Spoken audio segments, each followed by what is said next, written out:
Hello. Welcome to today's reading of The World According to Humphrey. We're on our final chapter, chapter 15, Happy Hamster Day. I'm Mrs. Deering, and I'm really excited to read this with you. In December, things in room 26 really began to change. For one thing, it got cold outside and a little chilly by my window. In the early morning, frost pictures would appear on the glass. One picture looked like a big snowflake. Another looked like a lion. Scary. Still, it was nice and cozy in my sleeping house. More snowflakes appeared, not real ones, but cut out paper snowflakes, bordering all the chalkboards. And there were snowmen made of fluffy cotton and pictures of candles and packages and sleighs. The holidays were almost here, Christmas and Hanukkah and Kwanzaa. There were songs to be sung and presents to be wrapped and a big 2 week vacation to come. The weekend after Thanksgiving break, I went home with Pay Attention Art. He paid a lot of attention to me, but sometimes, not every night. During the week, Mrs. Brisbane would take me home to see Mr. Brisbane, and he'd put up his obstacle course, and we'd laugh and squeak and have a wonderful time. The next weekend, I stayed at Gail Morgenstern's house. Friday night was really nice because she convinced her mom to let me watch while she lit the menorah for her family, and the food was yummy. I was glad that Mrs. Brisbane didn't take me home every night. For one thing, if I ran the obstacle course every night, I'd probably waste away to nothing. For another thing, I wouldn't have been able to see Aldo. Aldo could now balance the broom on his head. Yep, he put the tip of the broomstick on the top of his head and kept it there a while. He'd have to bob and weave to keep it balanced, and he'd make funny faces too. But one night during the week, Aldo pulled his chair up close to my cage and said, "Humphrey, old pal, I've got something to discuss." This sounded serious, so I put on my most serious problem solving face. "I think I'm getting Maria a ring for Christmas. Like an engagement ring with something shiny in it. I know we haven't known each other very long, and we wouldn't have to get married right away. On the other hand, I'm no spring chicken, and I'd like to settle down and raise a couple of kids and maybe a couple of hamsters too. "I understand," I squeaked softly. "So what do you think?" Aldo fixed his big brown eyes on me. Should I ask her to marry me? I stood up on my hind legs and screeched, "Do it! Do it! Do it!" Then he stood up and shouted, "You're right. I will be crazy not to." He raced out of the room so fast he forgot his cleaning cart.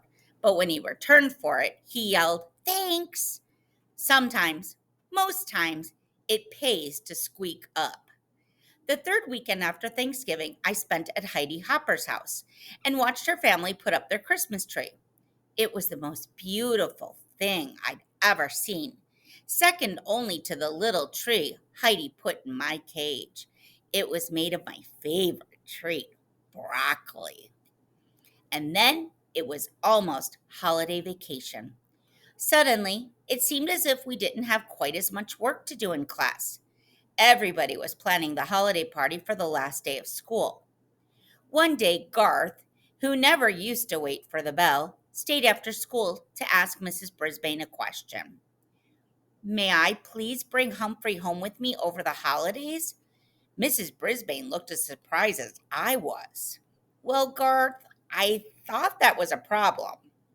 Garth smiled broadly. "My mom is much better now, and Dad says it's okay to bring Humphrey home." Mrs. Brisbane smiled back. "That is wonderful news, but I think 2 weeks might be a little much. How about the first weekend in January?" Garth nodded, but he looked disappointed. "Tell you what, why don't you have your parents bring you by our house to see Humphrey over the holidays? You can watch him run his obstacle course." Garth didn't look disappointed anymore. On the last day of school, everybody was dressed up. I had my I had on my fur coat as usual.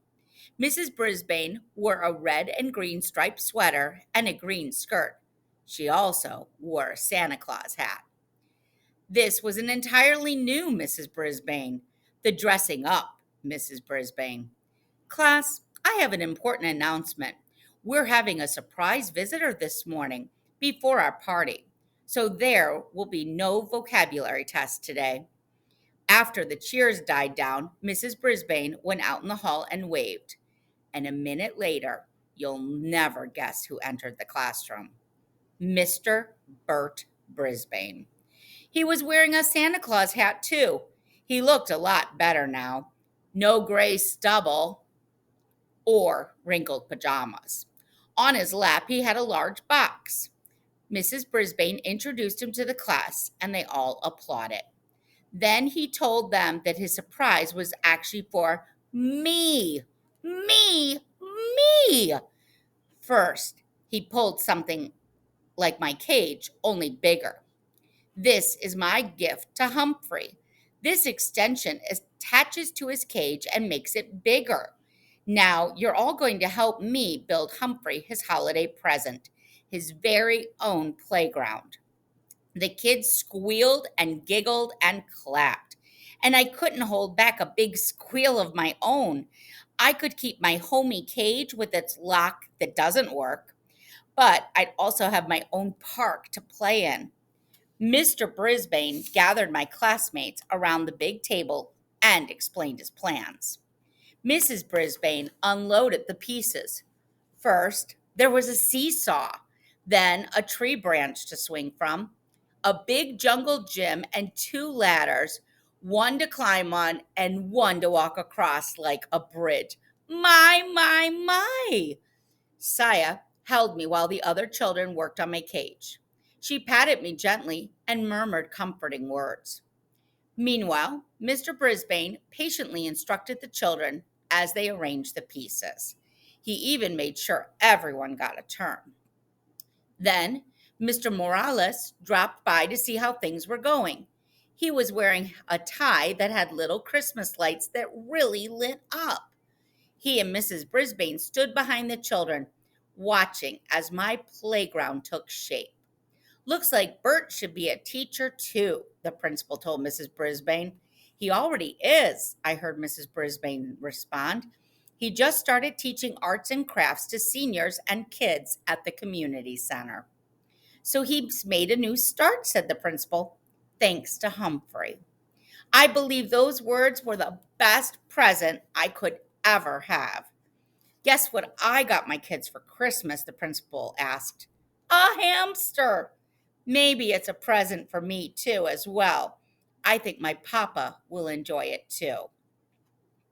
When Saya put me back in the cage, everyone watched as I raced to my new playground, climbed the jungle gym, made a leap to the tree branch, and jumped over to the seesaw. Now I could have recess anytime I wanted. Whoopee! Just then, the room mothers arrived with cupcakes and juice. While they passed out the food, Saya and Miranda slipped quietly out of the room. A little while later, Mrs. Brisbane announced that she had another surprise gifts for the class. The door opened, and in came Miranda and Saya wearing red dresses, trimmed in white fur, not real fur like mine, and white fur hats.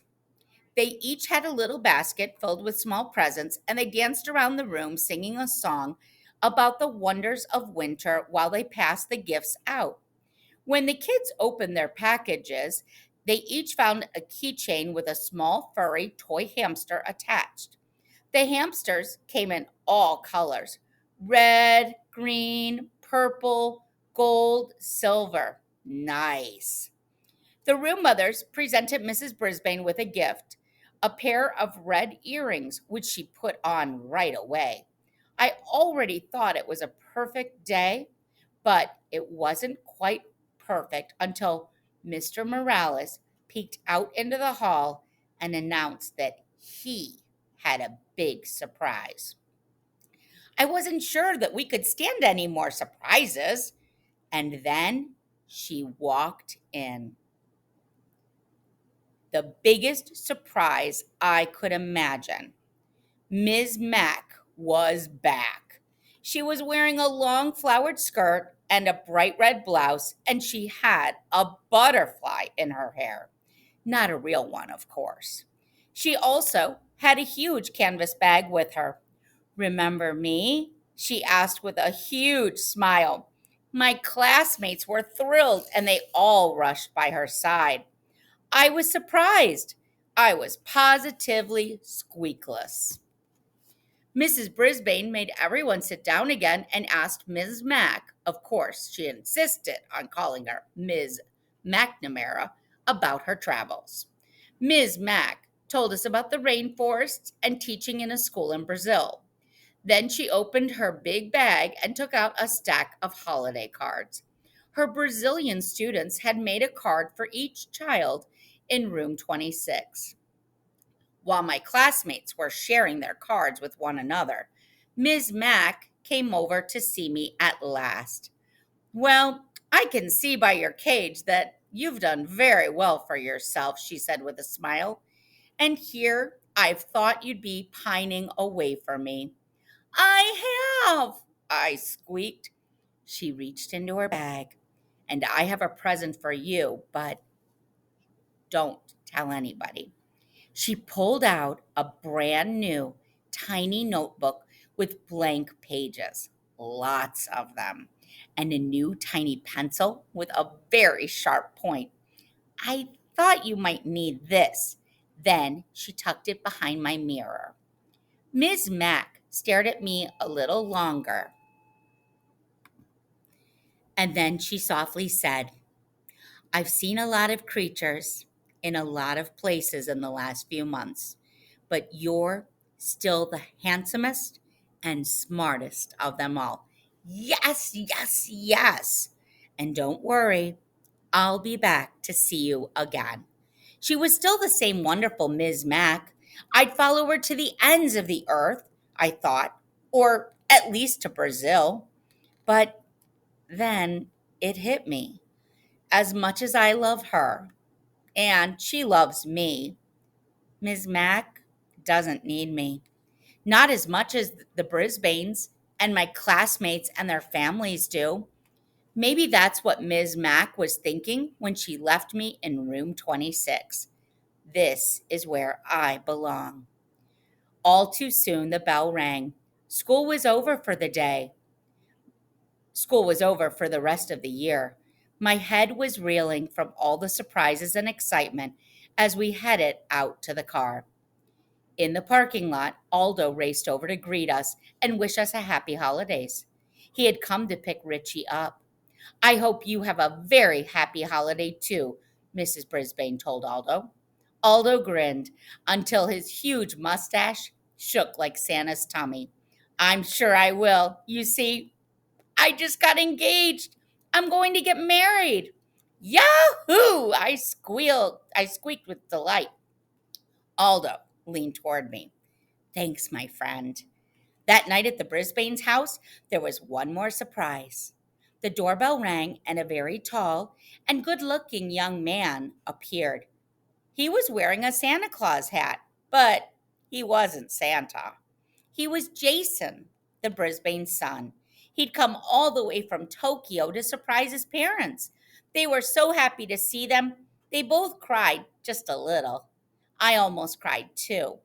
Soon, the house was filled with friends and neighbors, and Mrs. Brisbane played the piano while everyone sang carols and drank hot cider.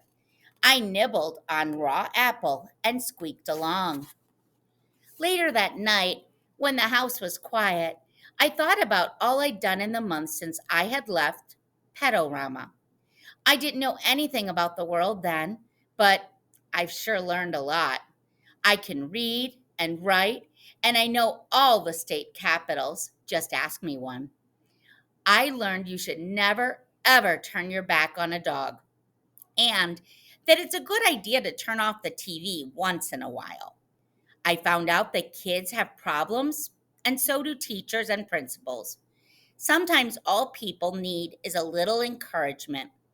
Most of all, I learned that one small hamster really can make a big difference. I decided to write down some of the things I've learned from my adventures, but there was just one more line left in my first notebook.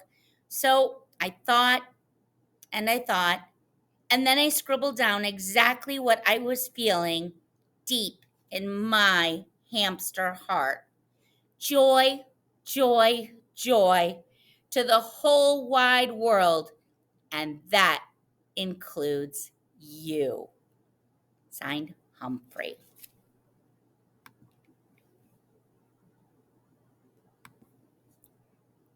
I hope you've enjoyed reading The World According to Humphrey as much as I have. It's a great book and it is part of a series. And if you want to learn more about Humphrey and his other adventures, check them out in your local library. Thanks again.